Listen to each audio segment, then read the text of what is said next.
Casos de afogamento com crianças, infelizmente, são muito comuns, como a gente viu, né? Infelizmente. Os pais têm buscado cada vez mais precaução com aulas de natação para crianças, mas não é sobre aprender a nadar, né? Além desse desenvolvimento, é importante a gente falar sobre isso, falar como aprender, desde como lidar com situações de afogamento, porque, infelizmente, André, essas situações acontecem, né? Então é necessário estar alerta em relação a isso e saber evitar risco, né? Se precaver desses problemas, né? Pois é, João, a natação ela traz vários benefícios para a saúde, mas também para a segurança, né? É muito importante que essas crianças estejam preparadas para agir dentro da água. Sobre isso a gente conversa aqui com o Ivaldo, que é professor de natação, que traz para a gente umas dicas importantes, né, Ivaldo? Que realmente o primeiro objetivo é a segurança das crianças. Bom dia, seja bem-vindo. Bom dia. Isso mesmo, segurança ela é determinante nesse processo de ensino-aprendizagem. A natação, ela vai além de uma modalidade técnica. É uma ferramenta que nós utilizamos para prevenir que acidentes aconteçam. É importante ressaltar que saber nadar não é um antídoto contra o afogamento. Porém, a partir da prática da natação, nós conseguimos ensinar as crianças a saber agir e a reconhecer os perigos que o ambiente aquático proporciona. Elas aprendem desde cedo, né? O ideal é que quanto antes, quanto mais cedo, melhor. Exatamente. Nós recomendamos que as crianças comecem o processo de adaptação ao ambiente aquático a partir dos 6 meses de idade. Por quê? Porque a partir desse processo, quanto mais cedo, melhor, a gente consegue fazer com que essa adaptação ela aconteça de uma forma mais saudável, mais tranquila, mais natural. E ao mesmo tempo em que a gente vai fazer com que elas aprendam medidas de prevenção ao ambiente aquático, a gente também desenvolve habilidades que estão relacionadas com as questões cognitivas e físico-motoras. O que elas aprendem, assim, primeiro? O que vocês ensinam? A questão da respiração, como se comportar na água? Então, o primeiro ponto, a gente ensina as regras do ambiente aquático. Primeira regra, elas só podem acessar o ambiente aquático com a presença de um adulto, de um responsável.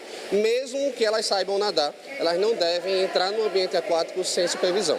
A partir daí, dessa questão comportamental, a gente desenvolve habilidades aquáticas, como controle respiratório, flutuação e deslocamento rudimentar. A gente tem, inclusive, as crianças estão aqui agora, né, fazendo uma flutuação. Exatamente. Agora, nesse momento, as crianças estão desenvolvendo a habilidade de flutuação. Ela é fundamental para que elas possam ter uma tranquilidade maior no ambiente aquático, principalmente em uma situação que elas estiverem em perigo. Tá? A flutuação ela acontece de uma forma estática, como elas estão reproduzindo nesse momento, mas ela também pode ser utilizada como um recurso para desenvolvimento do nado. Esse equipamento aqui, né, a gente chama de macarrão, ele ajuda, né, nesse processo. E tem as boias também. A boia, ela pode dar uma falsa sensação de segurança? Isso. Nós estamos utilizando um macarrão como um suporte de flutuação. Inclusive, uma das crianças que já tem uma habilidade um pouco mais desenvolvida, ela já não precisa desse recurso.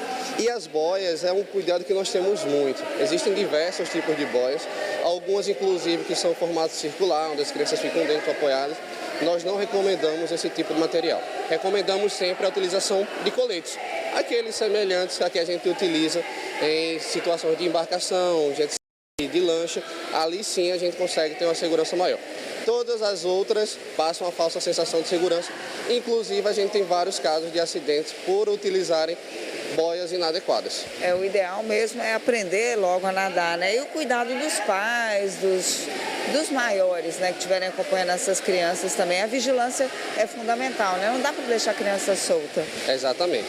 A gente tem programas que ensinam os pais a prevenirem que os acidentes possam acontecer. E a vigilância, ela é um ponto fundamental nessas medidas de prevenção aos acidentes.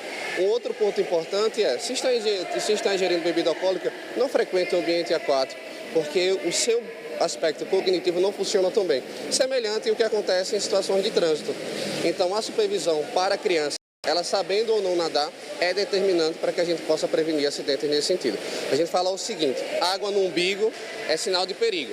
E a criança deve estar sempre a um braço de distância do adulto. Tem essa orientação na piscina e principalmente no mar também, que é mais perigoso ainda. Exatamente. O mar ele proporciona riscos específicos em cada praia, em cada rio, em cada lagoa. No sertão, falando de barragens, que a gente infelizmente ainda tem muitos acidentes em relação ao afogamento, por falta de cuidados, né, medidas de prevenção e reconhecer o perigo que aquele ambiente proporciona. Então é fundamental que, se você estiver frequentando um ambiente de praias, frequente para banho em locais que são supervisionados por guardas-vidas. Não vá para uma praia isolada, que você desconhece como é que funciona aquela região, para banhar. Ou se você se dispor a entrar, não passe do joelho, não passe do quadril, porque qualquer coisa acima disso é a situação de perigo. E criança do lado. E a criança do lado. E a criança sempre do lado, a um braço de distância. Existem correntes de retorno, existem buracos que você pode cair, existe uma onda forte que pode te derrubar.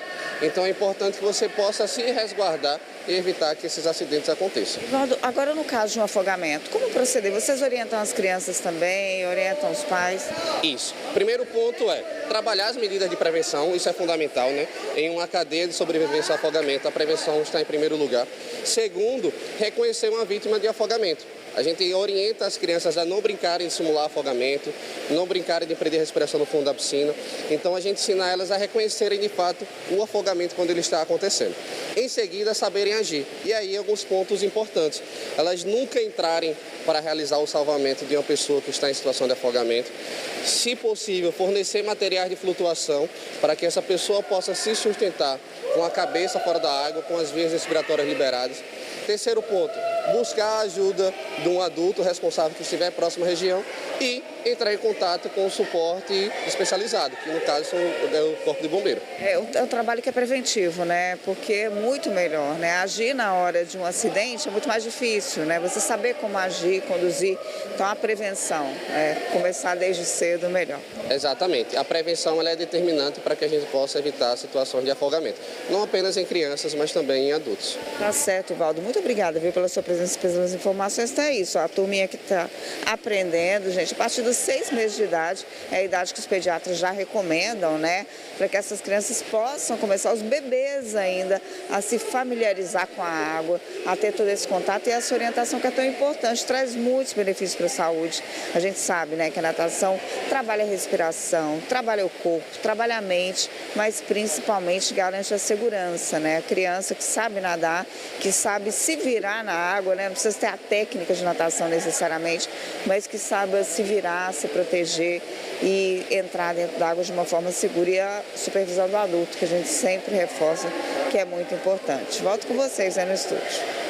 Obrigado, André. Todos os detalhes aí dessa tão importante ação, né, Sofia? Como a gente falou e como a André também falou agora, essa questão da segurança, né? Está atrelado à saúde, é importante você praticar natação, mas também essa questão da segurança para as crianças. Exato, e mostrar para essa criança que, apesar de divertido, apesar de legal, curtir uma praia, uma piscina, é uma situação que a coloca em perigo. Então, saber como proceder quando ela se sente nessa situação de perigo, ou até mesmo para os pais manterem a calma e tomarem a melhor decisão nesse momento, é o que a gente mais acha. Eu lembro de uma vez que, quando minha irmã era pequena, ela adorava o mar e ela vivia entrando na água sozinha e minha mãe sempre ia atrás dela. E uma vez a correnteza a levou e aí minha mãe ficou desesperada, acabou ficando sem conseguir ir buscá-la. Aí meu pai, que manteve a calma, foi e conseguiu trazê-la de volta. Mas é muito isso, né? Do pai também se preparar junto com a família e sempre mostrar para essa criança que, apesar da diversão, existe o risco. Verdade.